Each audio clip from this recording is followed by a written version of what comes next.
জুলাই গণঅভ্যুত্থান দিবস 2026 পালন উপলক্ষে সুনামগঞ্জে প্রস্তুতিমূলক সভা অনুষ্ঠিত হয়েছে। বৃহস্পতিবার বিকেলে জেলা প্রশাসনের আয়োজনে প্রশাসনের সম্মেলন কক্ষে এই সভা অনুষ্ঠিত হয়।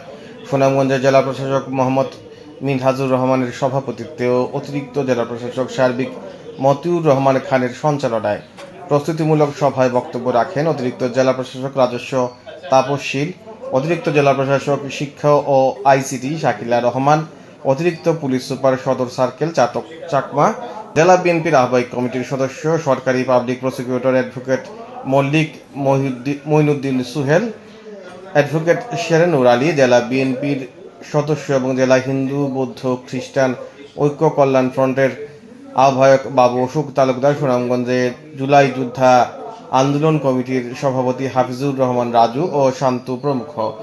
সভাপতির বক্তব্যে সুনামগঞ্জের জেলা প্রশাসক বলেন, 2024 সালের 5 আগস্ট বৈষম্য বিরোধী ছাত্র জনতার আন্দোলনের মুখে বিগত স্বৈরাচারী শেখ হাসিনা সরকার দেশ ছেড়ে পালাতে হয়েছিল। এই জুলাই আন্দোলনে যারা শহীদ হয়েছেন তারা দেশ এবং জাতির পথ প্রদর্শক এবং জাতি তাদের সবসময় শ্রদ্ধার সাথে স্মরণ রাখবে। তিনি 26শে জুলাই গণঅভ্যুত্থান দিবস সুনামগঞ্জে যথাযোগ্যভাবে পালনের জন্য সুনামগঞ্জবাসীর প্রতি আহ্বান জানান। কমিটি আমার প্রস্তাব হলো যে 15 না যদি 20 হয় আপনারা প্রস্তাব দেন। সরকারের মধ্যে দুজন অন্তর্ভুক্ত করতে পারে।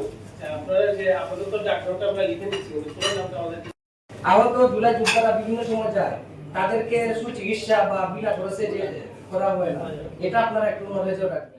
আমি যে সাথে পয়সা প্রশাসন সহ ওনারা বিএসএসরা পয়সা কোন কমিটিটার মধ্যে পরবর্তী আলোচনা যাই যে আমাদের পরবর্তী যে সিদ্ধান্ত আমাদের মিশন আমাদের যে সকল আছে সরকারি ও বেসরকারি বিনোদনমূলক স্থান সেগুলো সার্বিক সুনামগঞ্জ আহ্বায়ক, অতিরিক্ত পুলিশ সুপার সুনামগঞ্জ সদস্য, উপজেলা সাইমন আহমেদ সিহাব। আচ্ছা, আপনার ফোন নাম্বারটা একটু বলুন।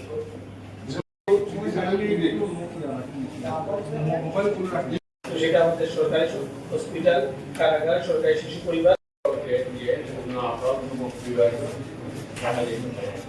আমাদের রাজু আহমেদ যে গণঅভ্যুত্থান দিবস 2026 জানুয়ারি 5 আগস্টের উপলক্ষে শহীদদের প্রতি আমি যথাযথ শ্রদ্ধা প্রদর্শন করছি এবং আমাদের যারা বীর আহত জুলাই যোদ্ধা আছে তারা যেন দ্রুত আরোগ্য লাভ করে সৃষ্টিকর্তার কাছে দোয়া করছি। তো আমরা সরকার নির্দেশিত যে প্রোগ্রামগুলো আমাদের বাস্তবায়ন করার কথা বলা হয়েছে, আমরা সবাই সুচিন্তিত। হসপিটাল আছে, কারাগার আছে, সরকারি শিশু পরিবার আছে, তার মধ্যে উন্নতমানের খাবার আরেকটা হলো সড়ক সজ্জিতকরণ। পরামর্শ করবেন কিভাবে অনুষ্ঠানটা সুন্দর করা যায়। আর কমিটি গঠনের বেলায় এই যে নামগুলো প্রস্তাব করবেন আপনারা নির্দ্বিধায় বলতে পারেন।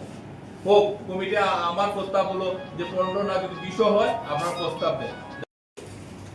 সরকারের মধ্যে দুজন অন্তর্ভুক্ত করতে পারে।